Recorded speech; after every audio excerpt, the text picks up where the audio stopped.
बिस्मिल्लाहिर्रहमानिर्रहीम। उम्मीद करता हूँ आप सब लोग खैरियत से होंगे। मार्शल लर्नर कंडीशन, ये क्या चीज़ है? बेसिकली इंटरनेशनल इकोनॉमिक्स या इंटरनेशनल ट्रेड में इसका कॉन्सेप्ट है, इम्पोर्टेंट टॉपिक है।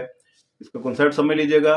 ये बेसिकली ये देखने के लिए कि आपकी फॉरेन एक्सचेंज मार्केट ये स्टेबल है या अनस्टेबल है, मार्शल लर्नर कंडीशन वो चेक की जाती है। और ये कॉन्सेप्ट उस वक्त वैलिड होगा अगर तो इंपोर्ट और एक्सपोर्ट की सप्लाई कर्व्स दोनों की इन्फिनिट इलास्टिक होंगी या हॉरिजेंटल होंगी।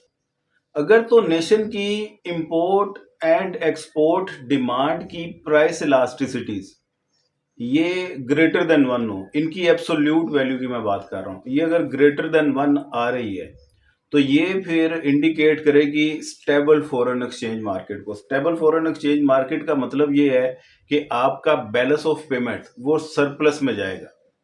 लेकिन अगर ये इंपोर्ट एक्सपोर्ट की एब्सोल्यूट जो टर्म में प्राइस इलास्टिसिटी है ये लेस देन वन आ जाए तो ये अनस्टेबल फॉरेन एक्सचेंज मार्केट को रिप्रेजेंट करेगी। अनस्टेबल फॉरेन एक्सचेंज मार्केट का मतलब कि आपका बैलेंस ऑफ पेमेंट वो माइनस में जा रहा है, डेफिसिट में जा रहा है। और अगर ये इक्वल टू वन हो जाए इसका मतलब है बैलेंस ऑफ पेमेंट की सेहत पे कोई असर नहीं पड़ रहा। उम्मीद करता हूँ ये कॉन्सेप्ट आपको समझ में लग गया होगा। चैनल पे नए हैं तो सब्सक्राइब लाजमी कर दीजिएगा, वीडियो को दोस्तों के साथ शेयर कर दीजिएगा। दुआ में याद रखिएगा। खुदा हाफिज।